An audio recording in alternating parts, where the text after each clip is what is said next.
हिमाचल प्रदेश की मौजूदा जयराम सरकार के इस बार के कार्यकाल का आखिरी विधानसभा सत्र परसों यानी कि 10 अगस्त से शुरू हो रहा है।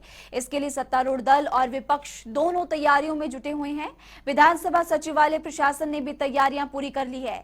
सत्र की तैयारियों को लेकर विधानसभा अध्यक्ष विपिन सिंह परमार ने आज दरअसल प्रेस कॉन्फ्रेंस की और मॉनसून सत्र में कुल 4 बैठकें रखी गई। इसकी जानकारी उनकी तरफ से दी गई कि क्या इस बार सत्र में रहने वाला है। बेशक सत्र छोटा है, लेकिन विधायकों के सवाल काफी संख्या में मिल रहे हैं। अब तक विधानसभा सचिवालय प्रशासन को 410 से ज्यादा प्रश्न सत्तारूढ़ और विपक्ष के विधायकों के मिल चुके हैं। प्रशासन ने सभी सवाल राज्य सरकार और इनके विभागों को जवाब जुटाने के लिए भेजे हैं। साथ ही सत्र काफी हंगामेदार रहने के आसार है। विपक्ष आक्रामक रुख अपनाकर सत्ता पक्ष को घेरने में कोई कसर नहीं छोड़ेगा। खासकर महंगा कार्टन, कर्मचारियों के मुद्दे और पुलिस पेपर लीक मामले में भी विपक्ष सत्तारूढ़ भाजपा पर हमलावर रहेगा। इसी तरह राज्य की माली वित्तीय हालात को लेकर भी विपक्ष जयराम सरकार को घेरने की तैयारियों में जुटा हुआ है। मॉनसून सत्र का आगाज जो है वो एक बार फिर से होने जा रहा है और इस पर बात करने के लिए मेरे साथ मौजूद हैं विधानसभा स्पीकर विपिन परमार। परमार साहब, किस तरह से देख रहे हैं इस सत्र में कितनी बैठकें होंगी, क्या कुछ रहने वाला है खास? मैं ये कह सकता हूं कि इस मानसून सत्र में कुल 4 बैठकें होंगी। 10 तारीख को 11 बजे और 13 तारीख को दोपहर बाद ये मानसून सत्र संपन्न होगा। तारांकित और अतारांकित इसमें बहुत से प्रश्न आए हैं और वो प्रश्न जो हैं वो माननीय विधायकों ने सामायिक विषय हैं, प्रदेश के विषय हैं, जनहित के विषय हैं, उनको उन्होंने उठाया है और उस तमाम विषय जो हैं प्रदेश सरकार के पास हमने उत्तर के लिए भेज दिए हैं, ये कहना चाहता हूँ। और एक विषय और कहना चाहता हूँ कि चाहे वो मॉन्की पॉक्स है, चाहे यहाँ पर कोरोना की कुछ बढ़ते मामले हैं, वो भी फैले ना, क्योंकि आज से पहले जितने भी हमने सत्र किए हैं उसमें कोरोना के नियमों का पालन करने का हम निवेदन करते रहे हैं। और चाहे वो आगंतुक हैं, चाहे अधिकारी हैं, चाहे वो कर्मचारी हैं, चाहे वो पुलिसकर्मी हैं, चाहे पत्रकार मित्र हैं, चाहे इस विधानसभा के हमारे माननीय अधिकारी हैं, कर्मचारी हैं, उन्होंने उसका अक्षरशः पालन किया है। इस हॉल को, पूरे परिसर को सैनिटाइज किया जाएगा और अगर बीच में कुछ मामले यहाँ पर बाहर आते हैं तो यहाँ पर एम्बुलेंसेस की व्यवस्था है, यहाँ पर कोरोना टेस्ट की व्यवस्था है। हम ऐसे पेशेंट्स को आईजीएमसी में हमने बेड्स भी सुरक्षित करवाए हैं, वहां पर ले जाया जाएगा, ये कहना चाहता हूँ। जयराम सरकार का आखिरी सत्र जो है ये रहने वाला है, आपके कार्यकाल का भी आखिरी सत्र ये रहेगा। किस तरह की उपलब्धियां आप देख रहे हैं अपने कार्यकाल में? अब मैं 5 साल की अगर बात करूं तो मैं ये कह सकता हूं कि अगर फ्लैगशिप प्रोग्राम हिमाचल प्रदेश में लॉन्च हुआ वो हमारा मुख्यमंत्री हिम केयर कार्ड योजना है।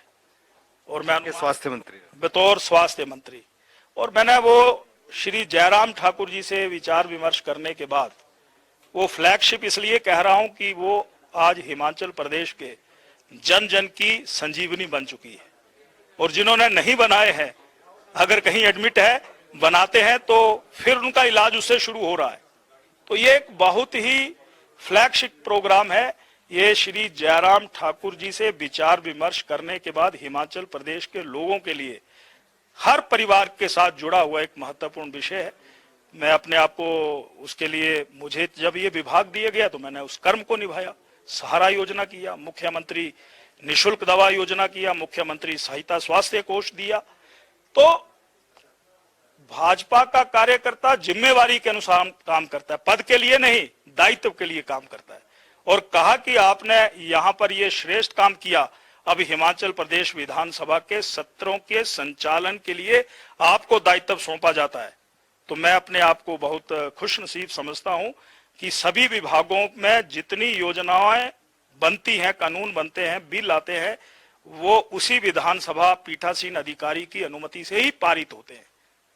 तो कुछ लोग कह रहे हैं कि आपको नुकसान हुआ। मैंने कहा मुझे तो इतना फायदा हुआ कि यहां पर राष्ट्रपति जी आ गए और राष्ट्रपति जी के साथ बैठ करके उनको स्वागत करने का मुझे मौका मिला और हिमाचल प्रदेश की जनता का आभार उनके माध्यम से करने का मौका मिला।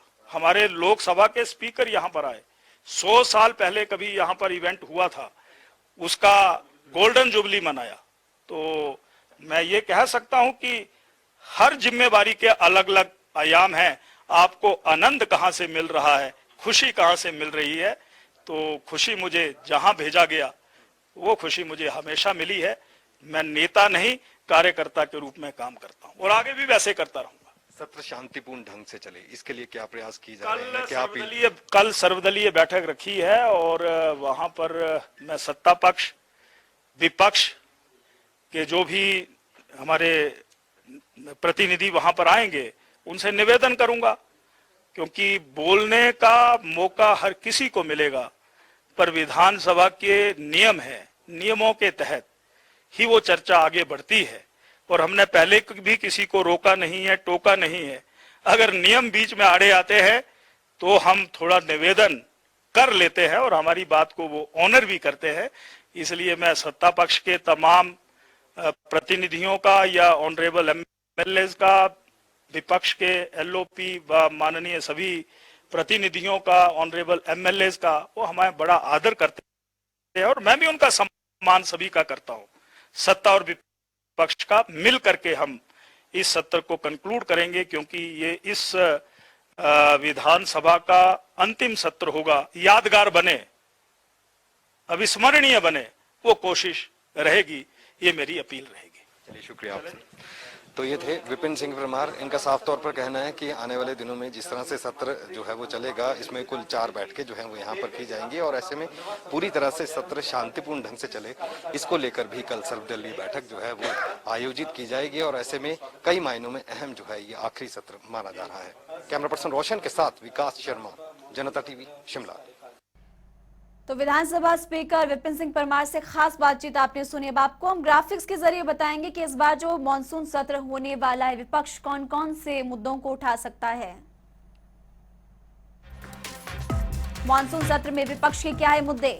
बढ़ती महंगाई सबसे पहले, सबसे बड़ा मुद्दा। ओपीएस बहाली, जिसको लेकर कांग्रेस पार्टी ने साफ कह दिया है, हमारी सरकार बनेगी तो हम ओपीएस बहाल कर देंगे। भर्तियों का मुद्दा, जैसा कि पुलिस भर्ती परीक्षा को लेकर भी सामने आया था, कर्मचारियों का मुद्दा भी सबसे ज्यादा महत्वपूर्ण है। इसके अलावा और जानकारी आपको दे देते हैं। 5 नंबर पर बेरोजगारी और बढ़ती महंगाई को लेकर लगातार विपक्ष सवाल सरकार पर वैसे ही खड़े कर रहा है। हिमाचल पर करोड़ों का कर्ज अब तक है, 70,000 करोड़ रुपए से ज्यादा का कर्ज। पहाड़ी प्रदेश पर अवैध खनन और बढ़ता क्राइम सबसे बड़ा मुद्दा यहां पर विपक्ष उठाएगा। सूत्रों के हवाले से जानकारी फिलहाल है। तो मॉनसून सत्र में विपक्ष के क्या मुद्दे हैं, ये जानकारी हमने आपको विस्तार से दी।